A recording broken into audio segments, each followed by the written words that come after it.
Bonjour à tous, j'espère que vous allez excellemment bien. On se retrouve pour le dernier piste verte de cette saison 2021-2022, comme c'était promis, dernier piste verte qui sera consacré à la dernière épreuve de Coupe du Monde, donc le haut vol du côté de la Planica en Slovénie, le temple du haut vol. Et puis on parlera également des championnats du monde de patinage artistique, notamment avec le titre de Papadakis Cizron. Voilà le programme de cette vidéo qui va donc être très courte, vous l'aurez bien compris, parce qu'on va essayer d'aller rapidement, déjà pour des questions de montage, pour des questions d'upload, mais aussi parce que j'ai pas grand chose à dire dans cette vidéo, tout simplement.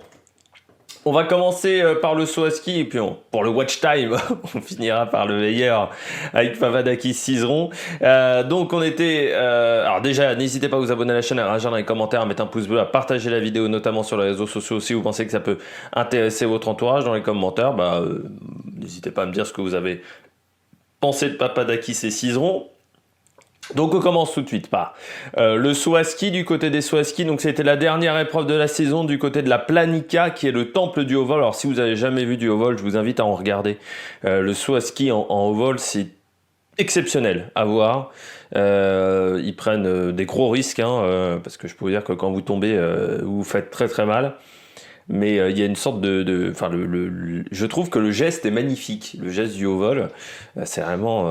voilà, les mecs vont à 250 mètres. C'est assez extraordinaire. Enfin là, ils allaient qu'à 230 ce week-end. 230, 240.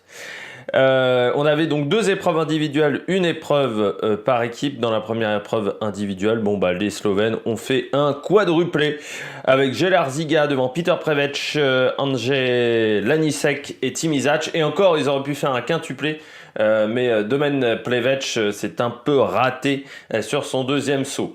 Il s'impose les quatre devant Ryoyu Kobayashi, Stefan Kraft, Yuki Sato, Granerud et Manuel Fettner.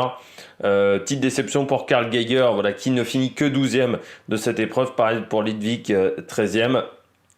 Piotr Zila, 18, qui a un peu plus de mal, je dirais, sur les gros sautoirs. Et puis Jan Earl, 24e, en sachant qu'Jan Earl s'est fait une énorme frayeur ce week-end du côté de la Planica, où à un moment il a été complètement déséquilibré dans la plateforme de saut, juste avant le bout du sautoir, vraiment totalement déséquilibré sur l'avant. Il a déclenché son saut, mais vraiment ça a été incroyable comment il s'en est sorti sans se faire mal. Essen Bichler a été éliminé dès le premier saut, comme Simon Hamann qui, je rappelle, prend sa retraite. Et puis voilà, je crois qu'on a tout fait. Les Allemands qui n'étaient pas en réussite sur cette épreuve: Konstantin Schmidt, Séverin Freud, Markus Essen Bichler, tous les trois éliminés après le premier saut. Il y avait encore à ce moment-là une énorme bagarre pour savoir qui remporterait le gros globe, et ça s'est joué lors de la dernière épreuve. On passe tout de suite du côté de la compétition par équipe. Là, pas de surprise, c'est la Slovénie qui s'impose à domicile devant la Norvège et l'Autriche. Vu la domination quand même des Slovènes, qui s'imposent seulement, je dirais, avec 25 points d'avance sur les Norvégiens, malgré leur domination lors de l'épreuve individuelle. Les Suisses finissent 8e, et les Allemands également en difficulté finissent 5e. Et puis il y avait donc la dernière épreuve pour savoir qui de Karl Geiger ou du vainqueur de la tournée des tremplins, Ryoyu Kobayashi, allait remporter le gros globe. Il y avait également une bagarre pour la 3e place entre les deux Norvégiens, Lindvik et Granerud, mais il fallait que Lindvik fasse une grande performance, et c'est ce qu'il a fait, Lindvik, avec la victoire sur cette deuxième épreuve devant Yuki Sato et Peter Prevec. Timizac, Andrzej Lanisek, Zigar, Gela, Sene Prevec. Donc entre la 3e et la 7e place, vous avez 5 Slovènes. Donc là encore, la même maîtrise des Slovènes du côté du haut vol. Et puis 8e, Ryoyu Kobayashi, qui remporte donc le gros globe. On fera un petit point sur le gros globe et les classements juste après. Stefan Kraft, 11e. Et puis du côté des Allemands, c'était pas la folie, avec le premier Allemand Andreas Wellinger, 18e. Konstantin Schmidt et Markus Essen Bichler, 23 et 24. Stéphane Layeux et Séverin Freud, 27 et 28. Et pas de Karl Geiger sur cette épreuve, qui de toute manière n'avait qu'une chance résiduelle encore de remporter le titre grâce à cette épreuve. Donc voilà, grosse déception on va dire du côté des Allemands qui avec un Karl Geiger qui pourtant a été très présent surtout pendant la grosse première partie de saison mais qui a eu on va dire un trou noir pendant les Jeux Olympiques notamment et puis qui ne remporte pas le gros globe. Donc battu par, hop là, je retrouve, par Ryuyu Kobayashi, donc devant Karl Geiger avec plus de 100 points d'écart. On retrouve ensuite Marius Lidwig, Granerud, Stefan Kras, Marcus Essenbichler, Enzel Anisek, Tim Isac, Jan Earl et Sene Prevec. Déception pour Kylian Payer qui avait bien démarré la saison mais qui ensuite a connu catastrophe sur catastrophe le Suisse. Lovrokos également qui finit pas très bien. Ou encore la petite déception quand même du côté suisse. Avec Simon Ammann qui est fini 41e de cette Coupe du Monde et je rappelle qu'il n'y avait pas de Français que ça soit sur cette épreuve de la Planica, il n'y a pas de Français également au classement de la Coupe du Monde. Du côté de la Planica, la fédération a considéré qu'il n'était pas encore assez expérimenté et assez performant pour réussir une performance du côté de cette épreuve. Je termine donc avec les championnats de patinage artistique qui avaient lieu du côté de Montpellier, sans les Russes, on rappelle, disqualifiés, sans les Russes et les Bélarusses disqualifiés. Il y avait des Ukrainiens qui ont tous été vraiment célébrés magistralement, mais il n'y avait pas...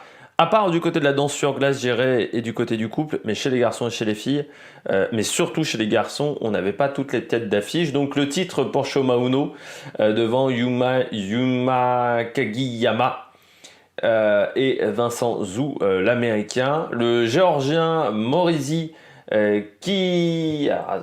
Kitelashvili finit 4e. Les Géorgiens qui ont énormément progressé cette année, hein, ça a été un petit peu la révélation de ces compétitions du côté du patinage artistique, la belle performance du côté des Géorgiens. Et puis on retrouve ensuite Plukimène, Daniel Grassi, le premier français Sadam Sao Imfa qui finit 8e, notamment avec un très bon programme libre où il prend la 6e place de ce programme libre. Ça a été plus compliqué pour Kevin Emos, seulement 11e après s'être raté lors du programme court où il n'a pris que la 15e place. Petite déception pour le français, devancé en plus par son équipier et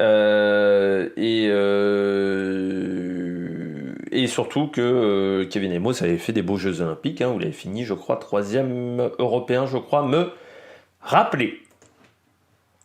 Du côté de l'épreuve féminine, c'est Kaori Sakamoto qui s'impose devant la Belge Johanna Hendricks. Cette fille, je la trouve incroyable parce que quand on voit la faiblesse technique de son programme libre, on se dit elle pourrait tellement amasser plus de points si elle avait un programme libre plus performant. Mais c'est une fille qui a commencé assez tard le patinage artistique, hein, à 15 ou 16 ans, la Belge, et forcément elle n'a pas les quadruples, mais même sur les triples elle n'a pas une palette de triples aussi importante que ses adversaires, mais c'est quand même une belle médaille d'argent parce qu'elle a été très constante pendant toute la saison. On l'avait vu notamment au championnat d'Europe, on l'a vu aux Jeux Olympiques également. Donc, son problème, c'est le programme libre qui ne marque pas assez de points parce qu'elle a un programme court d'une extrême qualité et puis elle a vraiment une élégance sur la glace qui est assez extraordinaire. Moi, j'adore Johanna Hendricks, la Belge. Puis ça fait du bien de voir des Belges, même sur les sports d'hiver. Elsa, donc 1 et 2. Derrière, Alissa Liu et Maria Bell.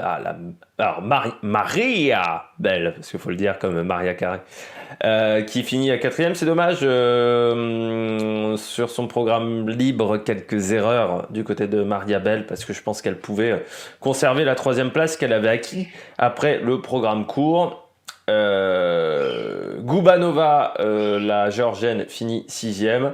Et puis Ryabova seulement 9e, Lazeri. On aurait pu s'attendre à un petit peu mieux à partir du moment où Lazeri n'était pas... à partir du moment où les Russes n'étaient pas présents sur cette compétition. On poursuit avec Je m'excuse, hein, il y a les oiseaux qui font du bruit là, qui s'amusent. Vous aviez la compétition de couple. Belle troisième place de Vanessa James et Eric Radford qui font la deuxième place du programme libre. Donc vraiment très belle performance du côté de Vanessa James et Eric Radford. Knerim et Brandon Frazier qui s'imposent en ayant remporté le libre et le court. Et puis Moria et Kiara, les Japonais deuxième. Ça montre également les progrès des Japonais. Hein. Avant, les Japonais n'étaient présents que sur les disciplines individuelles, que ce soit chez les garçons et chez les filles. Puis ils commencent à arriver dans les disciplines de couple, également disciplines de danse sur glace, alors qu'avant le couple c'était vraiment un problème pour les Japonais parce qu'il faut des grands gabarits quand même chez les garçons et on avait du mal à en trouver. Cinquième pour les Allemands qui Minerva, Fabienne Hase et Nolan Sigert qui avaient eu un programme libre compliqué avec une blessure de Nolan Sigert. Et puis du côté des frères et sœurs Kovalev, Camille Kovalev et Pavel Kovalev, 8e de cette compétition, les Kovalev qui étaient quand même pas très loin. Alors je ne comprends pas pourquoi les Kovalev n'ont pas réussi à se qualifier pour les Jeux Olympiques, parce que je pense qu'ils étaient en capacité de se qualifier vu les performances que j'avais vues lors des compétitions, lors des galas de Coupe du Monde, on va dire, pour les frères et sœurs Kovalev. Surprise également, c'est de voir la non-participation lors du programme libre d'Ashley Kane, Graham Ball et Timothy Leduc, mais il ne pouvait y avoir qu'un participant par nation. Je pense, à part le Canada, mais qu'il y avait peut-être une dérogation. Il faut savoir que pour les grosses nations, vous avez le droit d'avoir une dérogation, mais sur une seule discipline. Donc je crois que ça a été le problème pour Ashley Kane, Graham Ball et Timothy Leduc, qui, malgré leur deuxième place, n'ont pas pu participer au programme libre. Et puis on termine avec la danse sur glace. Bien entendu, 5e titre de champion du monde pour Papadakis et Cizeron, qui ont été au-dessus du lot encore une fois. Enfin là, il n'y a pas... Voilà, c'est de la partition fantastique avec 229,82. Ils ont été vraiment au-dessus de la concurrence. Et pourtant, c'était la catégorie où il y avait le plus de monde. Et la catégorie où il y avait un peu toutes les têtes d'affiche étaient là. Il s'impose donc devant Madison Hubble et Zachary Donohue, à part les Russes, mais à part les Russes, tout le monde était là. Madison Chock et Ewan Bates qui finissent 3e, donc 222,39 et 216,82. Et puis on retrouve ensuite Charlène Guignard et Marco Fabri, les Italiens, qui finissent 4e. Quelques approximations là aussi dans leur programme libre qui leur coûtent quelques points. Lila Fear et Lewis Gibson, les Britanniques, finissent 6e. Et puis que je retrouve un peu plus bas, qui a été éliminé, c'est un petit peu une surprise. Non, il n'y a pas de grande surprise sur cette compétition.